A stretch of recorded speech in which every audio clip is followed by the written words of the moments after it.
अर्जुन और समीर दोनों 12th standard के स्टूडेंट्स थे। दोनों गहरे दोस्त थे। उन दोनों का पढ़ाई में मन कम और मटर गश्ती में ज्यादा लगता था। वो दोनों मुंबई के टॉप स्कूल सेंट जोन्स के स्टूडेंट्स थे। लेकिन जब एग्जाम सर पर आ खड़े हो गए तो अर्जुन और समीर परेशान हो गए। उनकी क्लास टीचर नेहा शर्मा ने उनकी ओर देखकर मुस्कुराते हुए कहा, अब एग्जाम की टेंशन लेने से क्या होगा? साल भर कुछ पढ़ाई तो की नहीं है तुम दोनों ने। तुम दोनों तो इस बार पक्का फेल होने वाले हो। इतना बोलकर नेहा शर्मा मुस्कुराते हुए वहाँ से चली गई। अर्जुन ने घबराकर समीर से कहा, यार समीर, टीचर की बात तो सही है।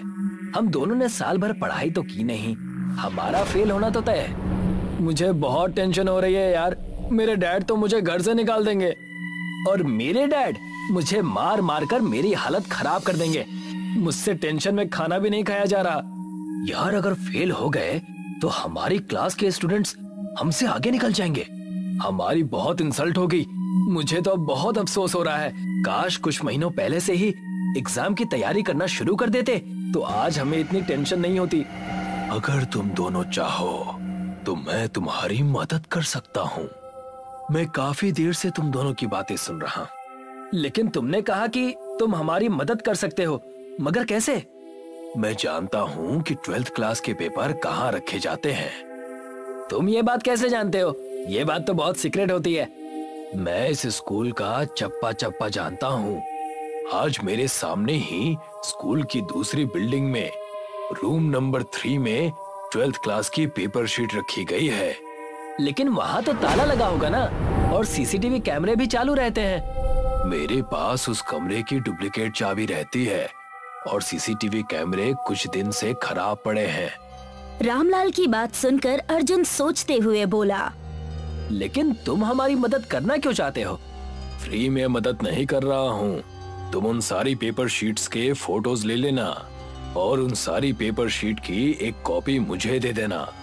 मतलब तुम उन पेपर्स को स्टूडेंट्स को बेचकर पैसा कमाओगे? तुम्हें उससे क्या मतलब? तुम बस अपना फायदा देखो। बोलो, क्या तुम दोनों तैयार हो? रामलाल की बात सुनकर समीर और अर्जुन एक दूसरे का चेहरा देखने लगे। ठीक है, हम तैयार हैं। रामलाल ने चुपके से 2 चाबी अर्जुन को निकालकर दे दी। सुनो, तुम्हें ये काम 12 बजे से पहले ही करना है। इसमें एक चाबी स्कूल के मेन गेट की है। सुबह तुम मुझे दोनों चाबियां वापस कर देना। इतना कहकर रामलाल वहाँ से चला गया। रात के 11:30 बज चुके थे। समीर अपने घर के बाहर अपनी साइकिल लिए हुए खड़ा अर्जुन का बड़ी बेसब्री से इंतजार कर रहा था। तभी उसे अंधेरे में अर्जुन अपनी साइकिल से आता हुआ दिखाई दिया। चल चल चल चल, जल्दी चल। मैं 2 घंटे से तेरा इंतजार कर रहा हूँ। तू लेट है। अरे पापा के सोने का वेट कर रहा था। अब जल्दी चल। कुछ ही देर में वो दोनों स्कूल के गेट पर पहुँच गए। चारों ओर सन्नाटा फैला हुआ था। तेज हवाएं चल रही थी। रात के अंधेरे में स्कूल बड़ा ही भयानक लग रहा था। अर्जुन ने स्कूल का मेन गेट खोल दिया और वो दोनों अपनी अपनी टॉर्च ऑन करके स्कूल के अंदर घुस गए। वो दोनों धीरे धीरे कदमों से बड़ी सावधानी पूर्वक दूसरी मंजिल की सीढ़ियां चढ़ने लगे। तभी समीर के कानों में एक लड़के की दर्द भरी आवाज गूंजी। तूने सुना? लगता है कोई ऊपर है। अरे तुझे कोई वहम हुआ होगा। अब जल्दी से चल, काम कंप्लीट करके घर चलते हैं और रात में पढ़ाई भी करनी है। कुछ ही देर में वो दोनों रूम नंबर 3 के सामने खड़े हुए थे, पर पता नहीं क्यों समीर के मन में एक अजीब सा डर समाया हुआ था। अर्जुन ने रूम नंबर 3 के कमरे का ताला खोल दिया। अंदर चलकर जल्दी से पेपर शीट की फोटो खींच लेते हैं। अर्जुन ने इतना बोला ही था कि तभी उनके सामने से एक काली परछाई बड़ी तेजी से गुजरी और ठीक रूम नंबर 3 से थोड़ी दूर बने हुए रूम नंबर 2 के अंदर चली गई, जिसमें बरसों से एक जंग लगा हुआ बड़ा सा ताला लटक रहा था। उन दोनों ने टॉर्च की रोशनी में उस परछाई को साफ साफ देखा था। वो दोनों बुरी तरह से घबरा गए। वो क्या था यार? मुझे कुछ गड़बड़ लग रही है। उस परछाई को देखकर अर्जुन भी बहुत ज्यादा घबरा गया, मगर वो किसी भी कीमत पर फेल नहीं होना चाहता था।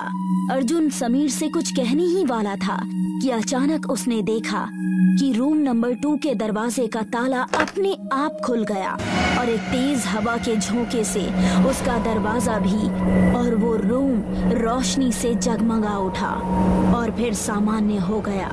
अब रूम 2 से बच्चों के पढ़ने की आवाजें आने लगी। ये देखकर अर्जुन के होश उड़ गए। उसने समीर से तुरंत कहा, तू सही कह रहा था यार, यहाँ जरूर कुछ गड़बड़ है। हमें यहाँ से तुरंत भागना चाहिए। जान है तो जहान है। इतना कहकर समीर और अर्जुन वहाँ से भागने लगे, मगर उन दोनों के साथ अजीब ये बात हुई कि वो घूमकर वापस उसी रूम नंबर 2 के सामने खड़े हो जाते हैं। अचानक उन दोनों ने खुद को रूम नंबर 2 के करीब खिंचता हुआ महसूस किया। उन्हें ऐसा लगा जैसे कि कोई अदृश्य शक्ति उन्हें रूम नंबर 2 की ओर खींचे ले जा रही है। कुछ ही सेकंड्स में वो दोनों रूम नंबर 2 के अंदर खड़े हुए हैरत से फटी फटी आंखों से उस मंजर को देख रहे थे।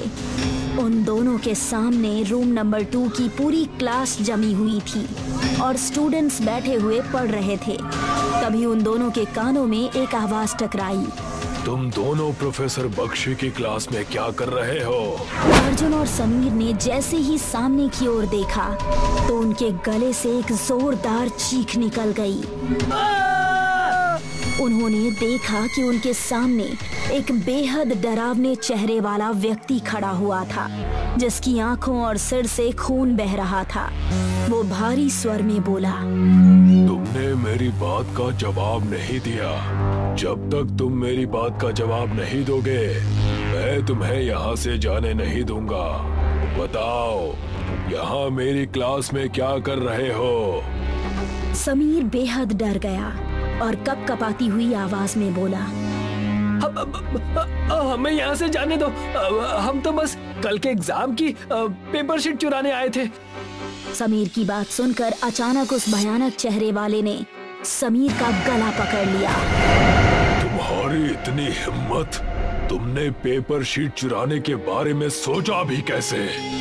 इतना बोलकर उस भयानक चेहरे वाले ने समीर को पकड़ लिया और बेदर्दी से ब्लैक बोर्ड पर समीर का सिर मारने लगा। कुछ ही देर में समीर मृत होकर जमीन पर गिर गया। अर्जुन पूरी ताकत लगाकर वहां से भागा, मगर वो भागकर फिर वहीं वापस आ जाता। अर्जुन की समझ में कुछ नहीं आ रहा था।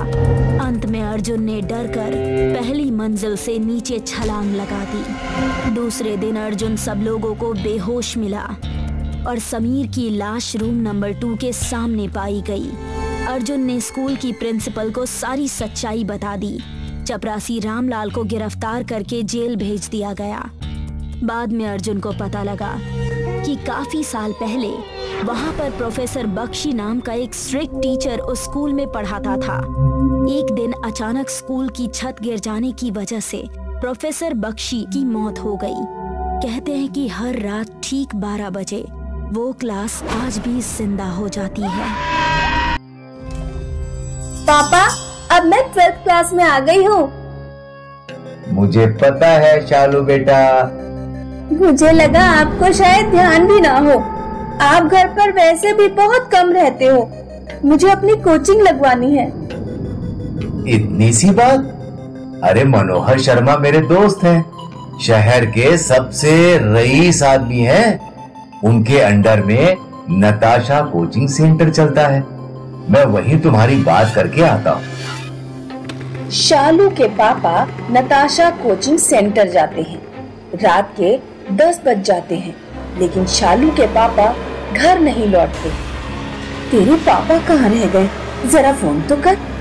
शालू फोन लगाती है, पापा फोन नहीं उठा रहे। शालू और शालू की मम्मी नताशा कोचिंग सेंटर पहुँचते हैं। वो देखते हैं कि क्लासरूम में शालू के पापा की लाश पंखे से लटकी हुई है।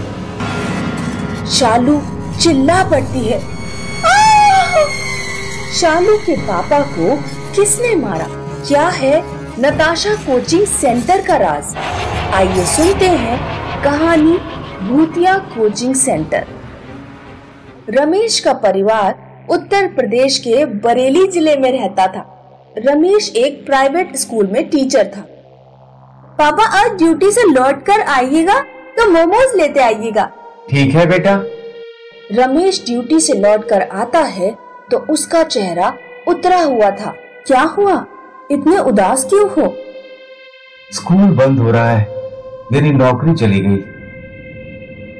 पापा आप एक कोचिंग सेंटर खोल लो, आपको मैथ्स बनानी आती है और कोचिंग सेंटर में अच्छी कमाई भी है।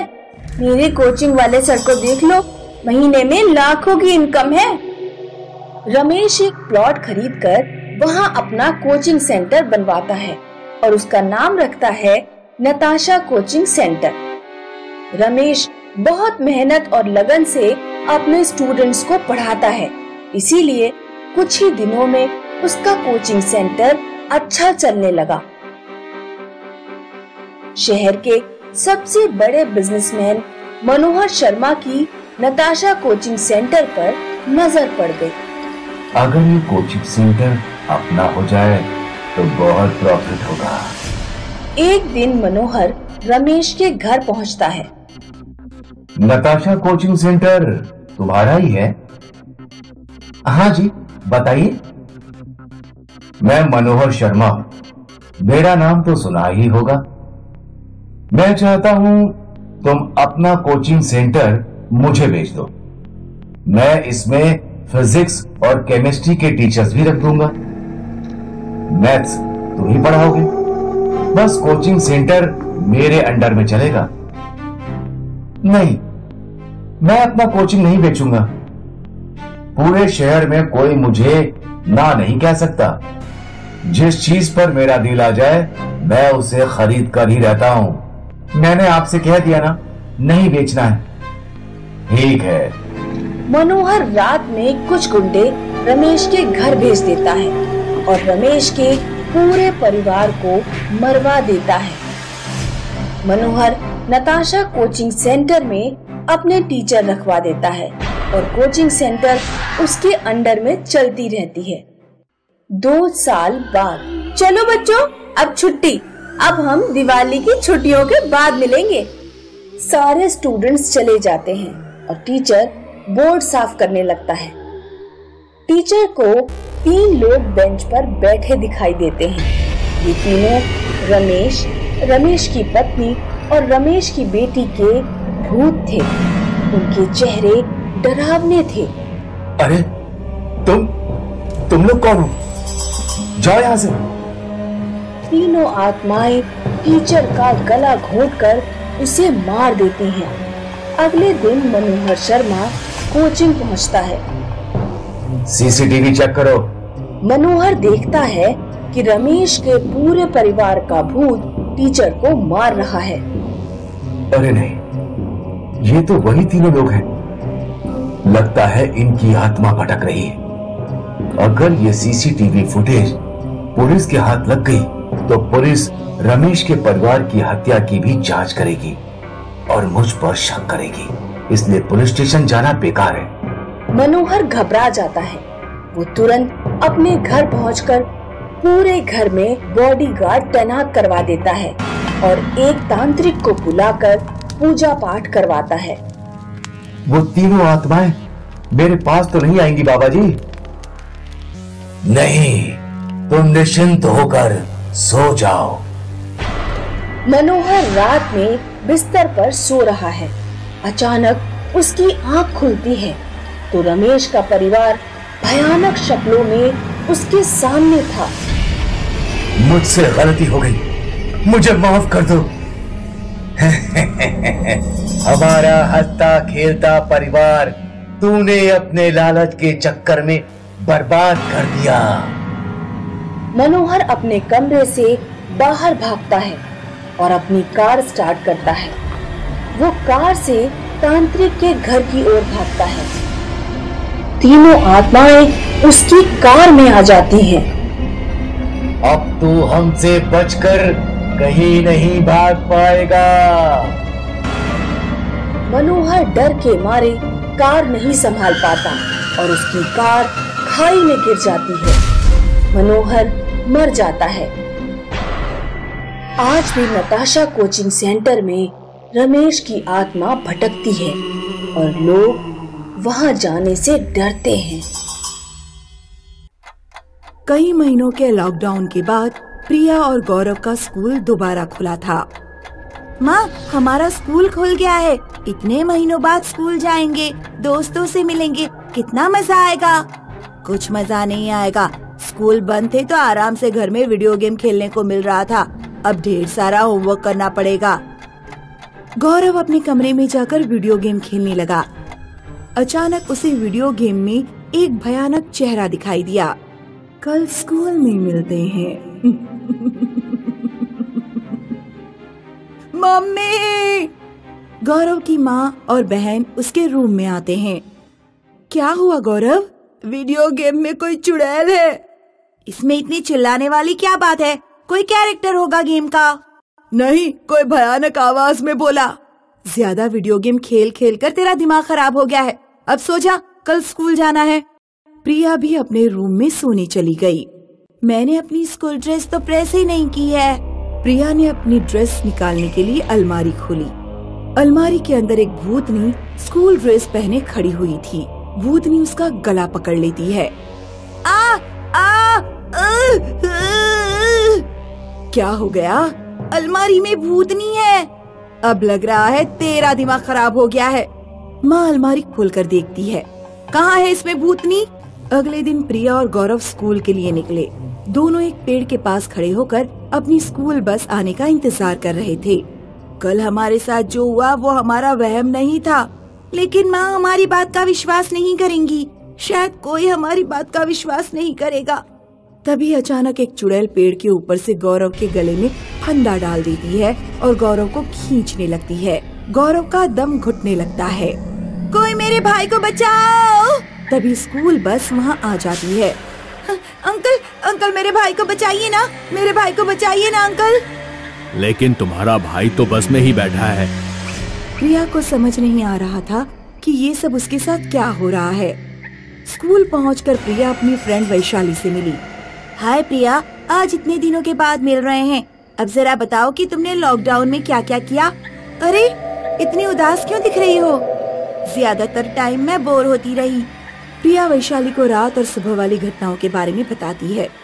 मेरा विश्वास करो, जो भी हुआ मेरी आंखों के सामने हुआ है। अच्छा ठीक है, मैं तुम्हारा विश्वास करती हूँ। अगली बार जब तुम्हारे साथ ऐसा कुछ होगा तो अपने मोबाइल में वीडियो बनाकर रिकॉर्ड कर लेना, ताकि दूसरों को दिखा सको, तभी दूसरे तुम पर विश्वास करेंगे। उधर गौरव लाइब्रेरी में एक बुक ढूंढ रहा था। जैसे ही उसने बुक उठाई, दूसरी तरफ से किसी ने उसका हाथ पकड़ लिया। गौरव ने बुक उस हाथ पर मारी और लाइब्रेरी से भागा। गौरव घबरा गया था। वो वाटर कूलर पर जाकर पानी पीने लगा। वाटर कूलर की टंकी से अचानक एक रस्सी निकली और गौरव का गला दबाने लगी। गौरव ने बड़ी मुश्किल से रस्सी अपनी गर्दन से हटाई और अपनी क्लास की तरफ भागा। स्कूल की छुट्टी होने के बाद प्रिया और गौरव बस में मिले। क्या तुम्हारे साथ स्कूल में कुछ हुआ? नहीं, क्या तुम्हारे साथ कुछ हुआ था? गौरव लाइब्रेरी में अपने साथ घटी घटना प्रिया को बता रहा था। तभी अचानक बस रुक गई। प्रिया और गौरव ने देखा कि बस में उनके अलावा कोई स्टूडेंट नहीं है। ड्राइविंग सीट पर एक भयानक चुड़ैल बैठी हुई है। तुम दोनों के पिता डॉक्टर अजय गुप्ता की वजह से मैं और मेरा पूरा परिवार मारा गया। अब तुम लोग भी मरोगे। चुड़ैल प्रिया और गौरव की तरफ बढ़ती है। दोनों दरवाजे से बाहर भाग जाते हैं। चुड़ैल बस से उनका पीछा करने लगती है। आज तुम दोनों को कुचल कर रहूंगी। प्रिया और गौरव जब दौड़ते दौड़ते रेड लाइट पर पहुँचे, उन्हें अपने पापा की कार दिख गई। पापा, पापा! अरे बच्चों, क्या हुआ? रोड पर ऐसे क्यों भाग रहे हो? और तुम्हारी बस कहाँ है? गौरव और प्रिया अपने साथ हो रही चीजों के बारे में अपने पिता को बताते हैं। मेरी वजह से किसी की जान चली गई, ये कैसे हो सकता है? चलो जल्दी से कार में बैठो, पहले घर चलते हैं। तीनों लोग कार में बैठ जाते हैं। प्रिया और गौरव के पिता ने बहुत तेजी से कार चलाई। उन्होंने अचानक देखा कि उनके सामने से स्कूल बस आ रही है, जिसमें चुड़ैल बैठी हुई है। तीनों को लगा जैसे बस ने उन्हें कुचल ही दिया, लेकिन बस कार के बिल्कुल किनारे आकर रुक गई। बस से एक लड़की की आत्मा बाहर निकलती है। मेरा नाम शालिनी है। डॉक्टर अजय मेरे पिता हार्ट के पेशेंट थे। लॉकडाउन के दौरान उनकी हार्ट की प्रॉब्लम बढ़ गई। मैं आपके क्लिनिक पर आई थी, लेकिन कोरोना के डर के कारण आपने मेरे पिता को नहीं देखा। मैंने आपसे बहुत रिक्वेस्ट की, लेकिन आप नहीं माने और क्लिनिक बंद करके चले गए। मेरे पिता की उस रात मृत्यु हो गई। इस सदमे में मेरी माँ ने आत्महत्या कर ली और फिर मैंने भी। मुझे माफ कर दो, मुझे नहीं पता था कि मेरी एक छोटी सी गलती इतनी भारी पड़ेगी। कोरोना की वजह से मैं बहुत डरा हुआ था। एक समुद्री कप्तान की पहचान इस बात से होती है कि वो समुद्र के तूफान आने पर किस तरह का व्यवहार करता है, और डॉक्टर की पहचान बीमारी के समय ही होती है। यदि महामारी के समय आप सब डॉक्टर इस तरह छुपकर बैठ जाएंगे तो आम लोगों का क्या होगा? मैं तुम लोगों को मारना नहीं चाहती, मैं बस यही संदेश तुम्हें देने आई थी। डॉक्टर अजय डिसाइड करते हैं कि अब वे अपने क्लिनिक पर आने वाले सभी मरीजों को देखेंगे और किसी को मना नहीं करेंगे। ऐसा कहकर लड़की की आत्मा गायब हो जाती है। मुर्दों का कॉलेज। आयुष, आजा मैच खेलने चलते हैं। मैच खेलने की जगह कहाँ है? ग्राउंड में तो मकान बने हैं। जंगल के उस पार एक कॉलेज है, उसमें एक छोटा सा ग्राउंड है, वहीं खेलने चलते हैं। विजय और आयुष बैट और बॉल लेकर जंगल के उस पार वाले कॉलेज में पहुंचते हैं। वो दोनों कॉलेज की दीवार कूदकर कॉलेज में घुसते हैं और क्रिकेट खेलने लगते हैं। विनय शॉट मारता है और बॉल कॉलेज की बिल्डिंग में चली जाती है। आयुष और विनय बिल्डिंग के अंदर बॉल लेने जाते हैं। वो देखते हैं कि सामने से दो कॉलेज स्टूडेंट्स, जिनकी शक्ल भयानक होती है, एक के चेहरे की हड्डियां दिख रही होती हैं और एक का चेहरा कंकाल जैसा होता है, और वे लोग क्रिकेट हेलमेट लगाए हुए होते हैं, उनकी तरफ आ रहे हैं। विनय और आयुष चिल्लाते हैं, बचाओ बचाओ बचाओ बचाओ बचाओ। क्या हुआ विनय और आयुष के साथ? क्या है जंगल के पार वाले कॉलेज का राज? आइए सुनते हैं कहानी मुर्दों का कॉलेज। रेवाड़ी नाम का कस्बा पहाड़ों के बीच बसा हुआ था, जहां मारिया अपने मम्मी पापा के साथ रहती थी। आज मारिया का 12th क्लास का रिजल्ट आया था। बेटा, तुम्हारे मार्क्स बिल्कुल भी अच्छे नहीं हैं। जरा अपने भाई को देखो, अपने अच्छे मार्क्स की बदौलत ही तो वो दिल्ली के हंसराज कॉलेज में पढ़ रहा है। मुझे तो लगता है तुम्हें किसी कॉलेज में एडमिशन ही नहीं मिलेगा। मारिया उदास होकर अपने कमरे में भाग जाती है और कमरे का दरवाजा बंद कर लेती है। वो इंटरनेट पर अपने घर के आसपास के कॉलेज सर्च करके देखती है। वो देखती है कि उसके घर से कुछ किलोमीटर दूर जंगल के उस पार डॉक्टर जाकिर हुसैन नाम का एक कॉलेज है। मारिया बहुत खुश होकर अपनी मम्मी के पास जाती है। माँ, जंगल के उस पार एक कॉलेज है जो 40% के नीचे मार्क्स वाले स्टूडेंट्स के लिए भी एडमिशन देता है। मैं अभी इंटरनेट पर देख कर आ रही हूँ, कल मैं उसी कॉलेज में जाऊंगी। मारिया अगले दिन सारे डॉक्यूमेंट्स लेकर कॉलेज जाती है। मारिया को कॉलेज में अपनी स्कूल की सीनियर मेघना दिखाई देती है। अरे मेघना दीदी, आपने तो पिछले साल फेल होने की वजह से सुसाइड कर लिया था। क्या पागल हो गई हो? मुझे इस कॉलेज में एडमिशन मिल गया था। तभी एक औरत मारिया के पास आती है। बेटी, एडमिशन चाहिए? मिल जाएगा। अरे आप तो शांति आंटी हो, जो पहले हमारे स्कूल में काम किया करती थी, फिर आपने ट्रेन से कटकर आत्महत्या कर ली थी। नहीं, मुझे यहाँ नौकरी मिल गई थी। मारिया को स्कूल का सन्नाटा और स्कूल में मौजूद लोग अजीब से लग रहे थे। कहीं ये सब मरे हुए लोग तो नहीं हैं? मुझे नहीं लेना यहाँ एडमिशन। औरत मारिया का हाथ पकड़ लेती है। तुझे यहाँ एडमिशन लेना ही होगा, मेरी नौकरी छूट जाएगी, हम सब बहुत भूखे हैं। तभी मारिया देखती है कि चारों तरफ से कॉलेज के स्टूडेंट्स, जिनके चेहरे भयानक हैं और कुछ के गले में फांसी का फंदा पड़ा हुआ है, कुछ के चेहरे कंकाल की तरह, कुछ का सर फूटा हुआ है, सभी मारिया की तरफ चले आ रहे हैं। मारिया औरत के मुंह पर तेजी से फाइल मारती है और अपना हाथ छुड़ाकर कॉलेज के बाहर भागती है। रास्ते से गुजरते समय उसे एक औरत मिलती है। सुन बेटी, मेरा बेटा आयुष और उसका दोस्त विनय। मुझे कुछ नहीं सुनना, मेरे पास मत आना, तुम सब मरे हुए हो। औरत अपने हाथ पर नाखून से खून निकाल कर दिखाती है। मैं जिंदा हूँ। मेरा बेटा आयुष और उसका दोस्त विनय पड़ोस वाले कॉलेज में क्रिकेट खेलने गए थे। 1 महीना हो चुका है, अभी तक नहीं लौटे हैं। मैं उस कॉलेज में जाती हूँ तो वहाँ मुझे कोई मिलता ही नहीं। पुलिस भी मेरी नहीं सुन रही। आंटी, मैं उसी कॉलेज से आ रही हूँ। वो मुर्दों का कॉलेज है। वहाँ सब मरे हुए लोगों की आत्माएं भटक रही हैं। मैं एक बाबा को जानती हूँ। मारिया और आंटी पीर बाबा को लेकर कॉलेज पहुँचते हैं। जो स्टूडेंट फेल होने की वजह से आत्महत्या कर लेते हैं, उनकी असंतुष्ट आत्माएं यहाँ एडमिशन ले लेती हैं। आयुष और विनय को उन असंतुष्ट आत्माओं ने मार डाला। बाबा आत्माओं की शांति के लिए कॉलेज में हवन करते हैं और कॉलेज की सभी आत्माओं को मुक्ति दिलाते हैं। बाबा आसपास के लोगों को बुलाकर उनसे कहते हैं, सभी पेरेंट्स को ये बात समझनी बहुत जरूरी है कि अपने बच्चे को ज्यादा से ज्यादा मार्क्स लाने के लिए परेशान ना करें। केवल मार्क्स से ही जीवन निर्धारित नहीं होता। जीवन में और भी बहुत कुछ करने के लिए है।